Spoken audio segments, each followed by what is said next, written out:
Hello, Chapati. I hope you all are doing well. So, our today's topic of interest is rocket propulsion. Hanji, this is one more application of conservation of linear momentum. So, basically, conservation of linear momentum क्या कहता है? Law of conservation of linear momentum कहता है that if total force applied on a body F external comes out to be zero, तो हमारा linear momentum क्या हो जाता है? Constant हो जाता है. That means if F external होता है हमारे पास D P by D T के, अगर आपका एफ एक्सटर्नल जीरो के इक्वल हो जाए तो आपके पास क्या आ गया, D P by D T equal to zero. और हमने आपको एक चीज याद रखनी है कि जिस क्वांटिटी का डेरिवेटिव जीरो होता है, ठीक है, जैसे पी का डी बाई डी टी क्या हो गया अब जीरो, वो क्वांटिटी क्या हो जाती है, कांस्टेंट। क्लियर है? हाँ जी। और p होता क्या है actually linear momentum, which is the product of mass into velocity, that m into v आपका क्या हो गया, कांस्टेंट हो गया। ये आपको इसलिए बताया जा रहा है बिकॉज रॉकेट प्रोपल्शन का एक और नाम है, विच इज इसे एक और तरीके से जाना जाता है वेरिएबल मास प्रॉब्लम से। अभी हम डील करेंगे कि इसे वेरिएबल मास प्रॉब्लम के नेम से क्यों जाना जाता है। देखिए पहले, क्योंकि ये किसकी एप्लीकेशन है, law of conservation of linear momentum की, दैट लीनियर मोमेंटम क्या होना चाहिए, सिस्टम का कांस्टेंट होना चाहिए। और लीनियर मोमेंटम क्या होता है, product of mass into velocity. देखो किसी भी दो क्वांटिटी का अगर प्रोडक्ट कांस्टेंट है, दैट मीन्स क्या है, देखो अगर m इंक्रीज होगा, जैसे हम इसको मैथमेटिकल टर्म में ले लेते हैं, जैसे मान लीजिए आपका ये प्रोडक्ट किसके इक्वल है, हम यहाँ लिख लेते हैं कि m इंटू वी हमारा क्या था, कांस्टेंट के इक्वल था। और अगर हम सपोज कर लें कि ये m इंटू वी हमारा कितना है, 20 है, ठीक है, कोई भी कांस्टेंट जैसे हमने सपोज कर लिया, तो अब अगर ये प्रोडक्ट तो 20 ही रहना चाहिए, ठीक है। सपोज करिए कि ये प्रोडक्ट 20 कब था, जब आपके पास यहाँ पे क्या था, 2 या मान लीजिए 5 इंटू में 4 विच इज इक्वल टू 20। सिर्फ सपोजिशन के लिए ले रहे हैं, हमें तो याद तो यही रखना है फिजिक्स की लैंग्वेज में, दैट लीनियर मोमेंटम आपका कांस्टेंट रहता है। बस आपको एक चीज याद कराना चाहती हूँ कि ये 20 कांस्टेंट ही रहेगा, वेदर क्या हो, ये दोनों चेंज हो जाएंगे। जैसे अगर आप इसका 5 जो है आपका मास, अगर हम ऐसा कोई केस ले लें कि मास क्या हो रहा है, वेरी कर रहा है, और क्या हो रहा है, मास डिक्रीज हो जाए। डिक्रीज कैसे हो जाएगा, जैसे सपोज करके देखिए 5 की जगह अगर ये 4 हो जाता है, तो यहाँ पे वेलोसिटी को कितना होना पड़ेगा, 5। क्यों, क्योंकि ये 20 तो फिक्स ही रहेगा। और अगर हम ये ऐसा केस लेते हैं कि मास आपका क्या हो, इंक्रीज हो रहा है, ठीक है, इंक्रीज हो रहा है का मतलब क्या है, देखिए ये हमने डिक्रीज किया था, अगर आप मास इंक्रीज करोगे तो वेलोसिटी क्या होगी, डिक्रीज होगी। दैट मीन्स ये दोनों क्या है, एक दूसरे के इनवर्सली। इनवर्सली का मतलब क्या है कि कांस्टेंट तो आपका फिक्स ही रहेगा, ठीक है। अब आप चाहे ये कांस्टेंट फिक्स रहेगा, चाहे अगर आपका मास इंक्रीज होता है तो आपकी वेलोसिटी डिक्रीज होगी, और अगर आपकी वेलोसिटी इंक्रीज होती है तो आपका मास डिक्रीज होएगा। और रॉकेट प्रोपल्शन कैसा केस है, एक ऐसा केस है जो कि वेरिएबल मास प्रॉब्लम है, जिसके अंदर हम देखेंगे कि मास आपका एक्चुअली क्या हो रहा है, डिक्रीज हो रहा है, लेकिन स्टिल लीनियर मोमेंटम आपका क्या रहेगा, कंजर्व रहेगा। ठीक है, ध्यान रखिएगा, मास अगर इंक्रीज होगा तो वेलोसिटी डिक्रीज होगी, और अगर आपका मास डिक्रीज होगा बच्चा, नीचे की साइड का एरो रिप्रेजेंट करता है डिक्रीज को, ठीक है, तो वेलोसिटी क्या होगी आपकी, इंक्रीज होगी। So now move on to the basic topic.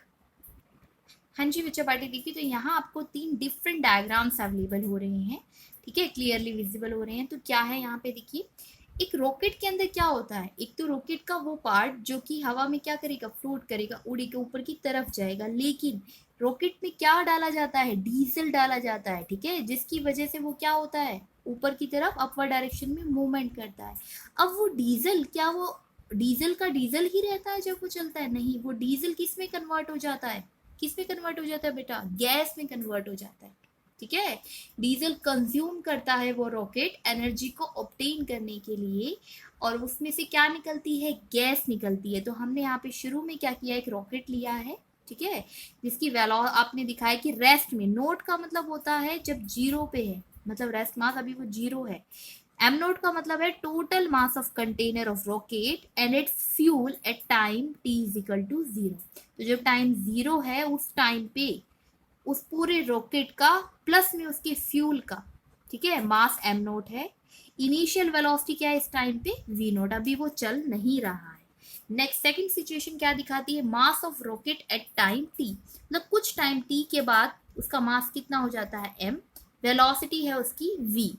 Next diagram में अगर आप देखते हैं, देखो अब जैसे ही रॉकेट आपने क्या हुआ लॉन्च किया, चल रहा है रॉकेट, तो उस टाइम पे क्या होगा, उसका जो देखो टोटल अगर हमने यहाँ बोला कि m थी किसी भी टाइम t पे, तो अब थोड़ा सा और टाइम हम इसमें ऐड कर रहे हैं विच इज योर dt। यहाँ पे हम क्या कह रहे हैं कि अब उसका कुछ मास कम हो गया। कम क्यों हो गया, क्योंकि जो फ्यूल था वो किस में कन्वर्ट हो गया, गैस में, और गैस बन के क्या हो चुका है, वो एयर में रिलीज हो चुका है। ठीक है, तो ये जो डीएम सेक्शन है, छोटा सा अमाउंट ऑफ मास क्या हो गया, कम हो गया, और वो नीचे की तरफ आ रहा है किस वेलोसिटी के साथ, vg, which is the velocity of exhausted gas with respect to अर्थ।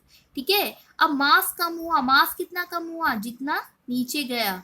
किसका मास गया, मतलब जो हम कह रहे हैं कि रिड्यूस हो गया, किसका मास रिड्यूस हो गया, डीजल का मास। तो वो कितना मास हमने लिया है, डीएम। इसीलिए हमने टोटल मास एम में से जो रिड्यूस हो गया वो कितना हो गया, डीएम। अब देखो आपका लीनियर, ये किसका एप्लीकेशन थी, ये थी लीनियर मोमेंटम की application. Law of conservation of linear momentum क्या कह रहा था, लीनियर मोमेंटम कांस्टेंट है। तो अगर आप देख रहे हो मास डिक्रीज हो रहा है, लीनियर मोमेंटम किसका सम होता है, m इंटू वी का। क्लियर है बेटा, लीनियर मोमेंटम क्या होता है, जिसको हम p से डिनोट करते हैं, which is the product of mass into velocity. आप देख रहे हैं मास इसका यहाँ पे डिक्रीज हो रहा है, तो वेलोसिटी ऑब्वियसली क्या होगी, इसकी इंक्रीज होगी। क्लियर है, तो अब यहाँ पे हम अप्लाई करके देखेंगे दोनों सिचुएशंस में, यहाँ पे विद रिस्पेक्ट टू दिस, कि किस तरीके से law of conservation of linear momentum यहाँ अप्लाई हो पाता है। Let's see. हाँ जी बच्चे पार्टी, तो अब यहाँ पे अप्लाई करने वाले हैं हम law of conservation of linear momentum. इस रॉकेट के ऑन होने से या आप कहीं लॉन्च होने से पहले इसका मास क्या है, किसी पर्टिकुलर टाइम टी पे m है, वेलोसिटी v है। अब कह रहे देखो ये लॉन्च तो हो चुका है, क्योंकि पर्टिकुलर किसी टाइम t पे बात कर रहे हैं, ठीक है, जीरो पे बात नहीं कर रहे हैं। कौन सा टाइम ले रहे हैं, लॉन्च होने के बाद किसी पर्टिकुलर टाइम t पे। स्टिल इसके पास क्या है, अपना फ्यूल है इस टाइम पे, और हमने थोड़ा सा टाइम चेंज किया dt, इस t में हमने इंक्रीज कर दिया ये स्मॉल अमाउंट ऑफ टाइम। अब इस टाइम में छोटे से टाइम इंटरवल में, शॉर्ट टाइम इंटरवल में क्या हो रहा है, मास ऑफ रॉकेट डिक्रीज हो रहा है। कितनी क्वांटिटी से, देखो मास डिक्रीज हुआ, कितने से हो रहा है मास डिक्रीज, आपका यहाँ पे क्या आएगा, माइनस। तो मास डिक्रीज हो रहा है आपके डीएम से। ठीक है, और वो ही डीएम क्या हुआ, किसका मास था, डीजल का, तो वो कहाँ जा रहा है, किस में कन्वर्ट हो गया, एयर में कन्वर्ट हो गया, गैस में कन्वर्ट हो गया। जिस टाइम पे उसका मास डिक्रीज होता है उसी टाइम पे उसकी वेलोसिटी क्या हो रही है, इंक्रीज हो रही है, सच दैट लीनियर मोमेंटम क्या रहे, कांस्टेंट रहे। तो पहले के केस के लिए देखो लीनियर मोमेंटम हमारे पास क्या हो जाएगा, the product of mass into velocity. And after बाद के केस में अगर आप देख रहे हो आपके पास दो चीजें पॉसिबल है, एक तो रॉकेट का और दूसरा उस डीजल वाली टैंक का। हाँ जी, इसका मास कितना है हम यहाँ लिखेंगे m माइनस में dm, इसकी वेलोसिटी कितनी है v प्लस में dv।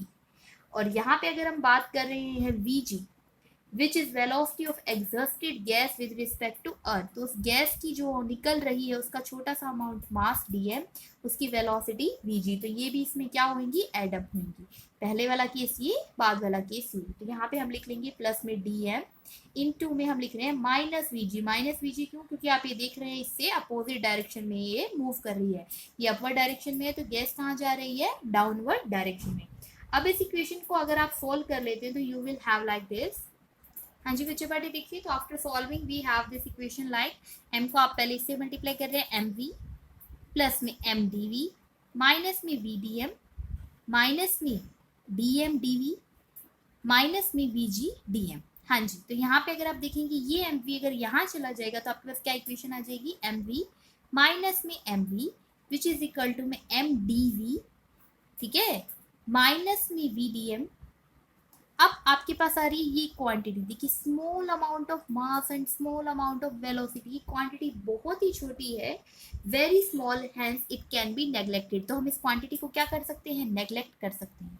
तो अब हमारे पास है माइनस में vg इंटू में dm, तो mv से mv कैंसिल हो गया। Now you have the equation like mdv will equal to में कितना हो जाएगा, mdv विल इक्वल टू में माइनस vg प्लस में, अब देखिए क्या आ गया, vg प्लस में v इंटू में dm।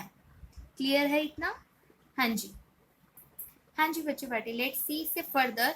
अब इससे फर्दर हम क्या कर रहे हैं, जो हमारे पास इक्वेशन आ गई है, तो यहाँ पे हम माइनस वी जी प्लस में v को एक नई क्वांटिटी से सिंबलाइज कर रहे हैं which is represented by u is equal to में माइनस वी जी प्लस में v एंड u है क्या आपका, लिख देते हैं हम यहीं पे relative velocity of exhausted gas with respect to rocket. That means relative velocity का कॉन्सेप्ट इससे आपको पहले बताया गया होगा, एक के रिस्पेक्ट में दूसरा। तो यहाँ पे किसकी वेलोसिटी है, relative velocity of exhausted gas with respect to rocket, जिसको हमने u से डिनोट कर लिया। अब आपके पास इक्वेशन आ गई है minus m d v which is equal to में u d m. Negative sign आप यहाँ भी लिख सकते हैं, तो आपके पास आ जाएगा m d v which is equal to में minus U D m. So अगर आप यहाँ से dv कैलकुलेट करना चाहते हैं तो dv will comes out to be minus U D M by में एम। देखिए बेटा, अब आपके पास ये किस टाइप की फॉर्म आ गई, डिफरेंशियल फॉर्म आ गई है, ठीक है। Derivative of velocity and derivative of mass आ गया है। अगर आप क्या कर दें, यहाँ पे इंटीग्रेशन कर दें, ठीक है, इंटीग्रेट करने से आपके पास क्या आ जाएगी, कंप्लीट वेलोसिटी आ जाएगी। तो अब हम इस इक्वेशन को क्या करने वाले हैं, इंटीग्रेट करने वाले हैं। और इंटीग्रेट के लिए देखिए हम यहाँ पे लेंगे वेलोसिटी कहाँ से है, इनिशियल वेलोसिटी क्या थी, 0 से v नॉट से फाइनल वेलोसिटी क्या है v। यहाँ पे मास अगर हम देखेंगे जो चेंज हो रहा है इंटीग्रेशन वैल्यू करते हुए, मास हम ले रहे हैं m not initial mass say that time t के लिए मास विच इज योर m। हाँ जी, इंटीग्रेशन ऑफ dv क्या होता है, इंटीग्रेशन देखो यहाँ कुछ नहीं है, दैट मीन्स समथिंग की पावर 0 क्या होता है, हमेशा 1। तो आप इसको इस तरीके से लिख सकते हैं, इंटीग्रेशन v की power 0 dv is equal to में माइनस यू, यहाँ पे आप लिख दीजिए एम नोट से एम डी एम बाई में एम। यहाँ पे आपका वेरी कर रहा है वी नोट से वी। तो इंटीग्रेशन का नॉर्मल से सिंपल सा फॉर्मूला होता है, जितनी पावर होती है उसमें एक ऐड कर दीजिए, जैसे कि हम यहाँ पे एक ऐड कर देते हैं, v की पावर 0 है तो 0 प्लस 1 विच इज 1, और सेम पावर से आप क्या कर दीजिए डिवाइड। अब आप इसकी लिमिट्स देख लीजिए, वैल्यू क्या है v नोट से v, तो यहाँ आ जाएगा माइनस यू। यहाँ पे देखिए एक नई थिंग है, नीचे फंक्शन है, जैसे मास है ऊपर इसका क्या रखा है, डेरिवेटिव रखा है dm।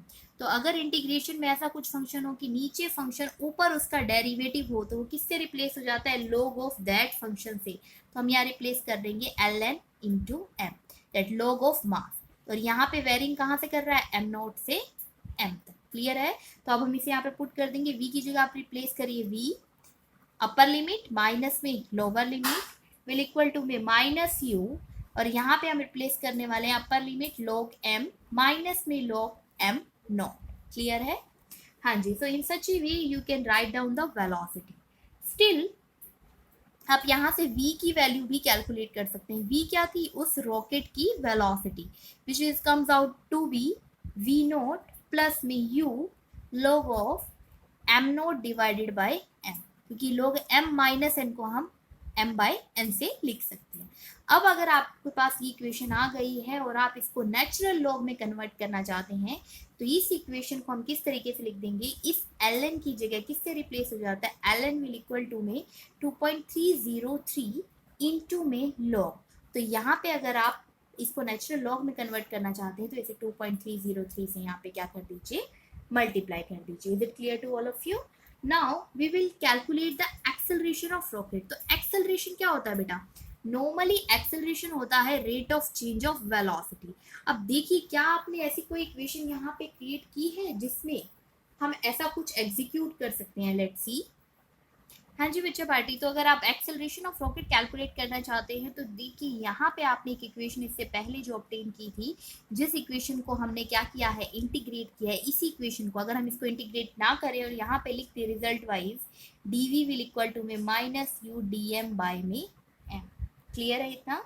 तो अब अगर आप इसी इक्वेशन को विद रिस्पेक्ट टू t क्या कर दे, डिवाइड कर दे, क्योंकि अगर हम लिख देते हैं dv बाई dt, इस साइड भी dt से डिवाइड कर दीजिए और यहाँ भी आप क्या कर दीजिए, dt से डिवाइड कर दीजिए, तो हम लिख देंगे 1 बाई dt।